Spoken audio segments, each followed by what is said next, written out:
नमस्कार।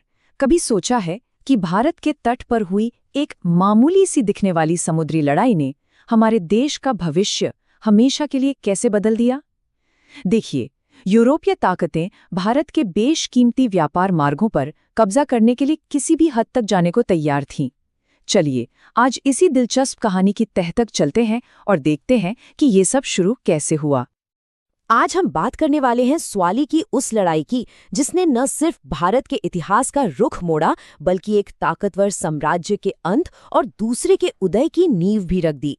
ये वो टर्निंग पॉइंट था जहां से भारत पर दबदबे की कहानी ने एक बिल्कुल नया मोड़ ले लिया।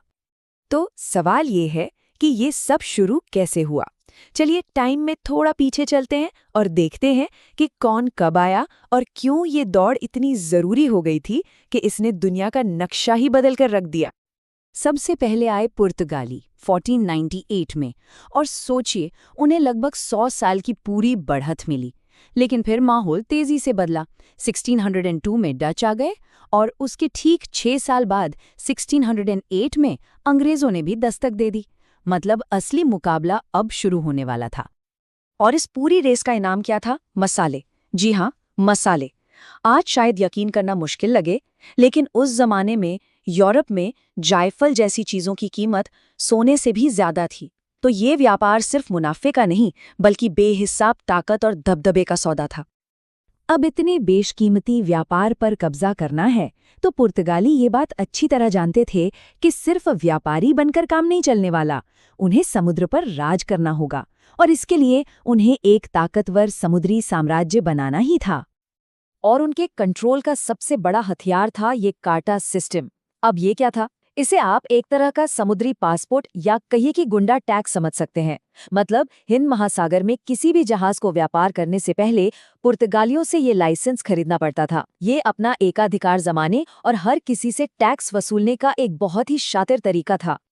और इस पूरे दबदबे के पीछे जो दिमाग था वो था अल्फांसो डी एल्बुकर्क का, भारत में दूसरा पुर्तगाली गवर्नर, जिसे पुर्तगाली साम्राज्य का असली संस्थापक माना जाता है। एल्बुकर्क की स्ट्रैटेजी बहुत दूर की सोच वाली थी। वो सिर्फ व्यापार नहीं कर रहा था, वो यहाँ पुर्तगाली समाज की जड़ें जमा रहा था। 1510 में गोवा पर कब्जा करके उसे एक बेस, एक हेडक्वार्टर मिल गया। फिर उसने पुर्तगाली मर्दों को भारतीय महिलाओं से शादी करने के लिए बढ़ावा दिया ताकि एक वफादार लोकल आबादी तैयार हो सके। और सती प्रथा पर बैन जैसे सामाजिक सुधार करके वो अपनी सांस्कृतिक ताकत भी दिखा रहा था। लेकिन क्या पुर्तगाल का ये समुद्री साम्राज्य हमेशा कायम रहने वाला था? बिल्कुल नहीं।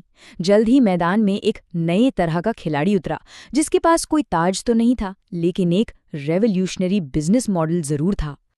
मैदान में उतरी डच ईस्ट इंडिया कंपनी, यानी VOC। ये कोई साम्राज्य नहीं था, बल्कि ये थी दुनिया की पहली मल्टीनेशनल कॉरपोरेशन। और इसने पूरा गेम बदल दिया। सोचिए, एक कंपनी किसी सरकार से कहीं ज्यादा तेजी से फैसले ले सकती थी, बड़े बड़े फाइनेंशियल रिस्क उठा सकती थी, और उसका सिर्फ एक ही मकसद था, प्रॉफिट। इस कंपनी को डच संसद ने पूरब के साथ व्यापार करने के लिए पूरे 21 साल की मोनोपोली दे दी थी। सोचिए जरा, एक अकेली कंपनी के हाथ में इतनी ताकत और इतने रिसोर्सेज थे कि वो लगभग एक देश जितनी शक्तिशाली हो गई थी। और फिर देखते ही देखते भारत का तटीय इलाका यूरोपीय ताकतों की शतरंज की बिसात बन गया। पुर्तगाली कोचीन और गोवा में थे, डचों ने मसूलीपट्टनम में अपना बेस बनाया, और अंग्रेजों और फ्रांसीसियों दोनों ने ही शुरुआत में सूरत को अपना ठिकाना बनाया। एक बड़ी टक्कर के लिए स्टेज अब पूरी तरह से सेट था। जब इतने सारे ताकतवर खिलाड़ी एक ही इनाम के लिए लड़ रहे हों, तो टकराव तो होना ही था। व्यापार की ये होड़ अब असली जंग में बदलने वाली थी। अब वो निर्णायक लड़ाइयां लड़ी जानी थी, जिनसे ये तय होता कि भारत के इस खजाने पर आखिर किसका हक होगा। और वो निर्णायक पल आया स्वाली की लड़ाई में।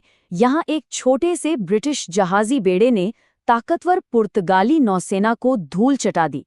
इस एक हार ने भारत में पुर्तगालियों की समुद्री बादशाहत को हमेशा के लिए तोड़ दिया। ये एक बहुत बहुत बड़ा उलटफेर था। तो पुर्तगालियों को एक जोरदार झटका देने के बाद अंग्रेजों ने अपना ध्यान अपने सबसे बड़े और सबसे ताकतवर कमर्शियल कॉम्पिटिटर यानी डच की तरफ मोड़ा। हालांकि ये फौरन नहीं हुआ। अंग्रेजों और डचों के बीच ये कंपटीशन 100 साल से भी ज्यादा चला। लेकिन भारत में डचों की उम्मीदों पर जो आखिरी कील ठुकी वो थी 1759 में बेदरा की लड़ाई। अंग्रेजों की इस जीत ने डच को भारत में साम्राज्य बनाने की दौड़ से लगभग बाहर ही कर दिया। तो अब तस्वीर देखिए, समुद्र में अपने सबसे बड़े यूरोपीय दुश्मनों को हराने के बाद अब एक ताकत के लिए सबसे ऊपर उठने का रास्ता बिल्कुल साफ हो चुका था। और यहीं पर आके हम इस कहानी के सबसे बड़े सवाल पर पहुंचते हैं। पुर्तगालियों ने रास्ता खोजा, डचों ने व्यापार का कॉर्पोरेट मॉडल तैयार किया, तो फिर ऐसा क्या हुआ कि बाजी आखिर में अंग्रेजों ने मार ली? ये साम्राज्य उन्होंने कैसे बना लिया? इस सवाल का जवाब सिर्फ समुद्री लड़ाइयों में नहीं, बल्कि राजनीति, कूटनीति और भारत के उस वक्त के बदलते हालात में छिपा है। और ये कहानी हम जानेंगे अगली बार।